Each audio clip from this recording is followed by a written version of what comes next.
First example is sodium hydroxide. If we try to find its structure, we have two ions in sodium hydroxide. One is Na plus and another one is OH minus. Between Na plus and OH minus, we are having ionic bonding. So Ib. If we expand the structure of OH minus, then O single bond H, whole thing carries negative charge. Observe oxygen. We are having two electrons here. To fill the octet of oxygen, we have to place 3 lone pairs on oxygen. For hydrogen, nearest to noble gas is helium, and round to hydrogen we just want 2 electrons that is present in the form of bond pair. This is the structure of OH minus ions. Here we are having covalent bond, so covalent bond is present in sodium hydroxide. Going to the second example, that is calcium carbonate. Calcium carbonate is made up of Ca2 plus ions and CO3 2 minus ions. Between Ca2 plus and CO3 2 minus ions, we are having ionic bonding. If we expand the structure of CO3 2 minus, then C 3 oxygens, double bond here, and single bond with the remaining 2 oxygens. Carbon, we are having 2, 4, 6, 8 electrons. Octet is filled. For this oxygen 2, 4, so there must be 2 more lone pairs. For this oxygen we are having 2 electrons here. So 6 more electrons are 3 more lone pairs. Same is the case with another oxygen atom. This whole thing carries 2 negative charge. In this CO3 2 minus ions, we are having just covalent bonds, double covalent bond, single covalent bond and single covalent bond. So even in CaCO3, we are having ionic bond and covalent bond. Next example is carbon monoxide, that is CO. Let us explore its structure. Carbon is having 4 valence electrons. Oxygen is having 6 valence electrons. Both of them are in short of electrons to attain the stability. So carbon prefers to share 4 electrons and oxygen prefers to share 2 electrons. Let us write the Lewis dot structure of these two atoms. Round to carbon 4 valence electrons, round to oxygen 6 valence electrons. Since oxygen prefers to share less electrons than carbon, let us first give importance to oxygen and share 2 electrons from oxygen and 2 electrons from carbon. That gives us the structure like this. 4 electrons now have come between carbon and oxygen. 2 electrons on carbon remains as such. 4 electrons on carbon remains as such. If we replace the bonded pair of electrons with bond, then this is how the structure looks.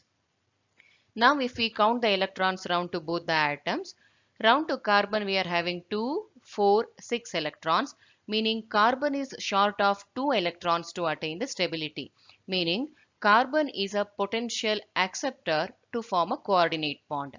On oxygen, 2, 4, 6, 8 electrons are there, but having lone pair of electrons on oxygen, oxygen can act as a potential donor for coordinate bond.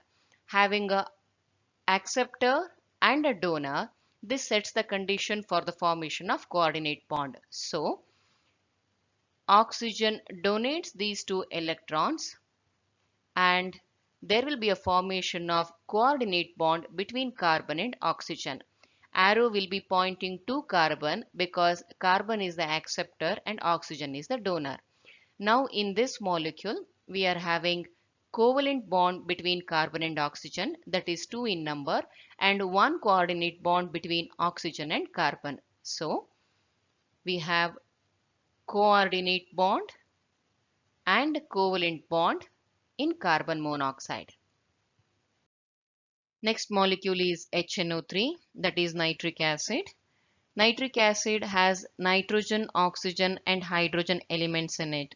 Nitrogen has 5 valence electrons, oxygen has 6 and hydrogen has 1.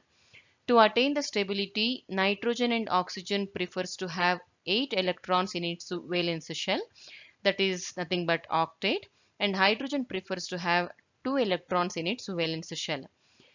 So, nitrogen prefers to share 3 electrons, oxygen prefers to share 2 electrons, and hydrogen prefers to share 1 electron. Nitric acid is a multi-centered system where the basic structure looks like this. H singly bonded to oxygen, that is singly bonded to nitrogen, and this is having a double bond with another oxygen. Third oxygen, let us just write over here like this. Now if we try to count the number of electrons around to every atom, this hydrogen is having 2 electrons around to it, so it attained stability. This oxygen is having 2 electrons here, 2 here. So to attain the stability, we have to account for 4 more electrons. Let us write them in the form of 2 lone pair. Round to this nitrogen, we are having 6 electrons. 2 more will sit as 1 lone pair. Round to this oxygen, we are having 4 electrons. Remaining 4 will sit as 2 lone pairs. Since this third oxygen doesn't have any bond, round to this oxygen, we just have to mention its 6 valence electron.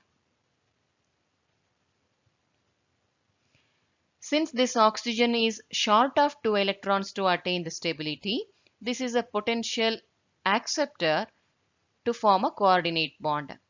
This nitrogen having a lone pair of electrons on it can act as a potential donor. So between this nitrogen and oxygen, we can now have a coordinate bond. These 2 electrons of nitrogen now gets shared between nitrogen and oxygen. That results in the formation of a coordinate bond between nitrogen and oxygen. For this molecule, if we try to assign the lone pairs, then on this oxygen, we will have 2 lone pairs. On this nitrogen, we will not have any lone pair because if we count, bond pair itself becomes 8. 3 of them are proper covalent bonds and the fourth one is coordinate bond. Round to this oxygen, we are having 2 lone pairs, and round to this oxygen, we are having 6 electrons, meaning 3 lone pairs. So in HNO3, we are having covalent bond and coordinate bond. Last example is potassium ferricyanide, that is K4FeCN6. Compounds like this are called as coordination compounds or coordination complexes. In this compound, we are having 4 K plus ions ionically bonded to 1 FeCN6 4 minus ions. So we are having ionic bond in this compound. If we expand the structure of FeCN6 4 minus ion, that is in simple term called as complex, this is how it looks. Chemistry of this ion is really complex, so I will not get into the details. In this ion, we are having 6 coordinates bond between Cn and iron atoms, and between carbon and nitrogen of every Cn, we are having a triple bond. So this ion consists of covalent bonds between carbon and nitrogen and coordinate bonds between Cn and iron atoms. So in potassium ferricyanide, we are having covalent bond as well as coordinate bond. This is another example just like ammonium chloride where we are having all 3 types of bonding.